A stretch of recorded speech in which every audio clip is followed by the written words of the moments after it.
Kita di sini intinya berbagi, Bu. Jadi Iya.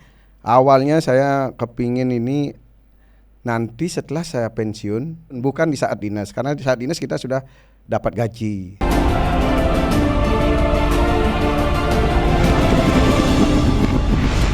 Om Swastiastu, Pak Serka Putu Sutarge, Om Swastiastu. Punapi Gatra, Bapak. Becek-becek. Bapak dari jam berapa ke sini? Jam segini sudah ada di Kodam ini, Pak. Siap, tadi jam 7 sudah berangkat dari Bangli. Udah berangkat dari Bangli ya, Pak ya. Bapak asli mana, Pak? Bangli Tembuku. Tembuku. Iya. Dan sekarang tugas Di di Koramil, Desa Yang Api, Kecamatan Tembuku. Kodim Bangli ya, Kodim Pak ya. Bangli, siap. Nah, Bapak Putu, kalau boleh tahu ini gimana sih cerita awalnya Bapak bisa punya peternakan ayam sebesar sekarang ini, Pak? Siap. Jadi awalnya karena saya asli orang Bangli Tembuku, dari letak geografisnya kita cocoknya di Bangli itu cuma beternak dibandingkan yang lain-lain lah. Maksudnya kalau kita jualan Bangli agak sepi. Jadi kita yang bisa manfaatkan di ternak. Di saat itu ketemulah teman SMA saya yang ngajak dia punya ternak ayam petelur. Jadi saya mengikuti jejaknya beliau gitu.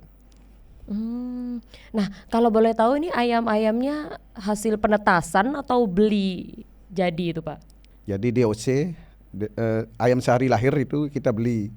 Jadi kita buat kandang yang khusus pembibitan. Jadi dia berbentuk, sementara saya koloni ngumpul jadi satu. Kayak sekarang saya punya bibit 5.000 ekor.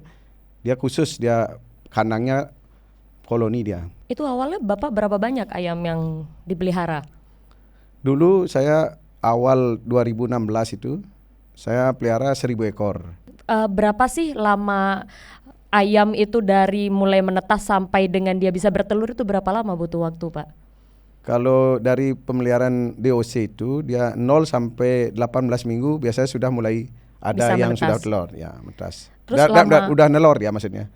Karena dia Udah sudah bisa. ya.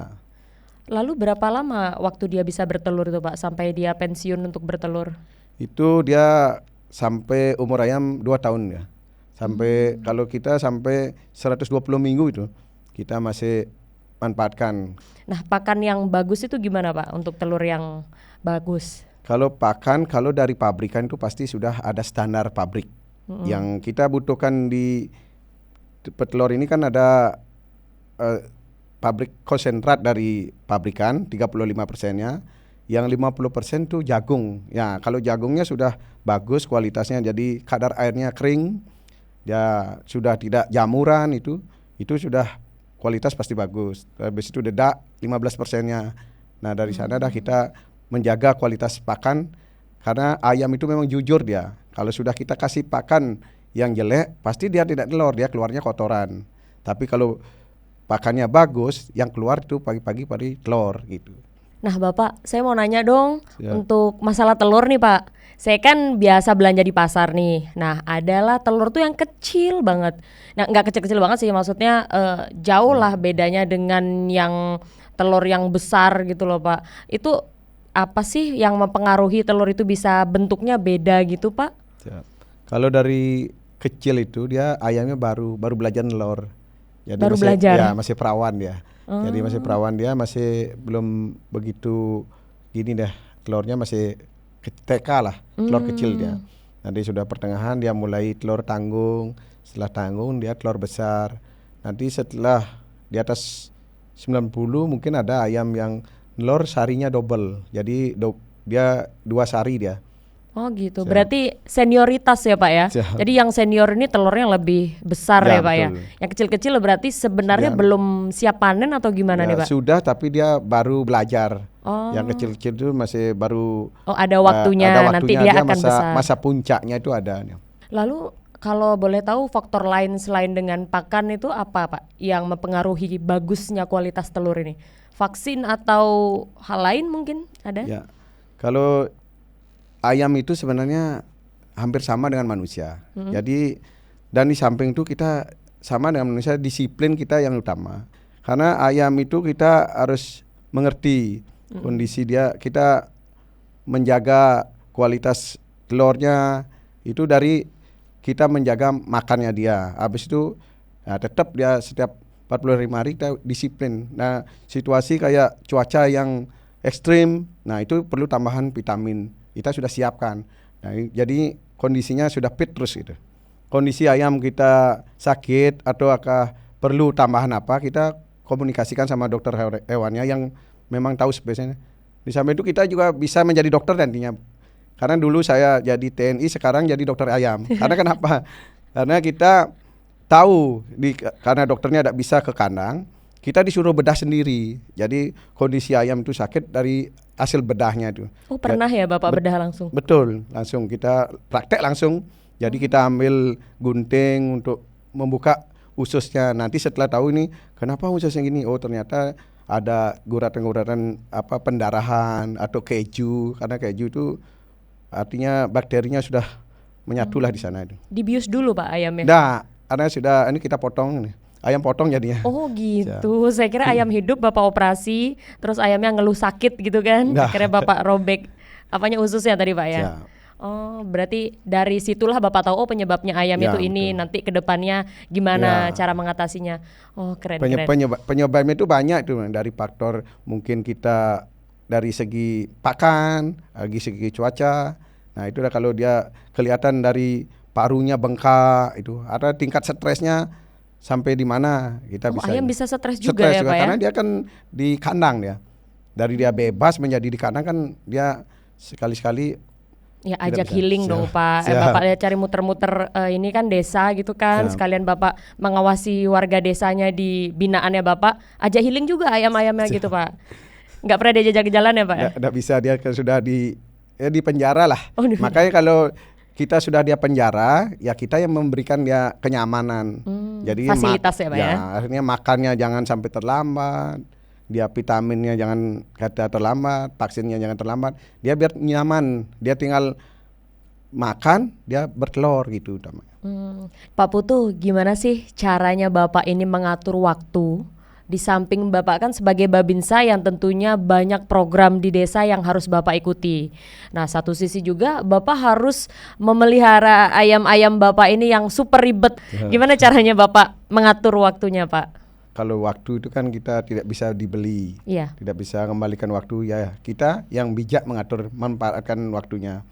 Ya saat dinas saya tidak ikut dalam melaksanakan kegiatan yang di pemeliharaan ayam karena anak buah sudah in mind. Jadi yang pemelihara ayam dia sudah mengerti tugasnya dia apa. Yang di bagian vaksin dia sudah mengerti tugasnya apa. Di dalam toko dia sudah mengerti mengantar ayam, mengantar pakannya itu jam berapa. Dia sudah mengerti semua. Jadi kalau saya yang lebih bermain di waktu malam hari. Malam hari saya akan membuat rencana ke depannya besok apa yang saya laksanakan. Buat rengiatnya ke depannya. Jadi saya juga melaksanakan kuliah, habis kuliah di Uniknas. Oh, Bapak kuliah juga? Ya. Jurusan apa Pak? Manajemen bisnis.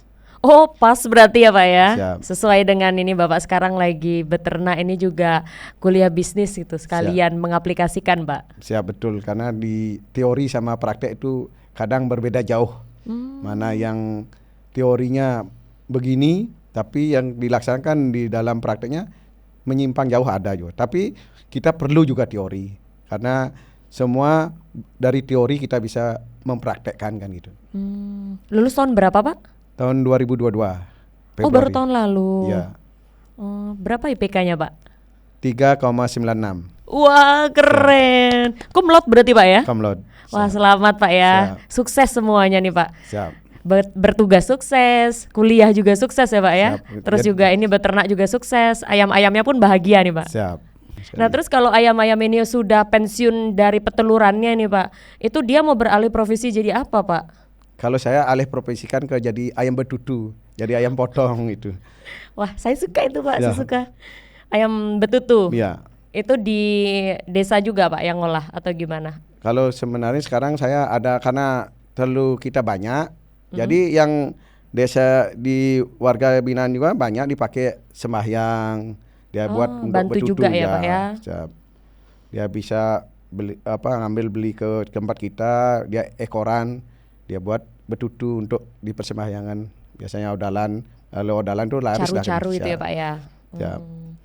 Terus selanjutnya saya mau nanya terkait dengan orang-orang yang bantu Bapak ini. Kan nggak mungkin kan dengan berapa Pak jumlahnya sekarang ayamnya? 35.000 ekor. Dari awalnya? Dari awal dari 1.000 kemarin. Dari 1.000 jadi 35.000. Nah tentunya kan Bapak nggak sendirian dong di sana. Karena kan dari tadi yang Bapak ceritakan itu lumayan ribet ya Pak ya. Ngerawat ayam-ayaman ini siapa saja Pak orang-orang yang membantu Bapak?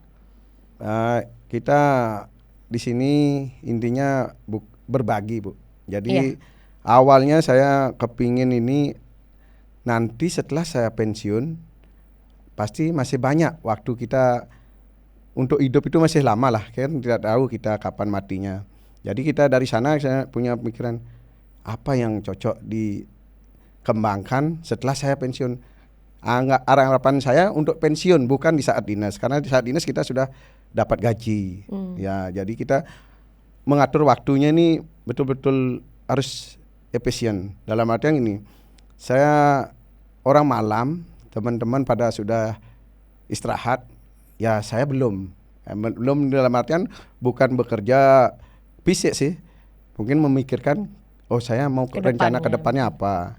Nah dari sana dah kita berbagi sama masyarakat sekitar, jadi kita ajak kerjasama membantu memelihara ayam ini. Nanti kita berbagilah kalau sudah ada hasil. Nanti biar dia juga bisa mengikuti jejak kita.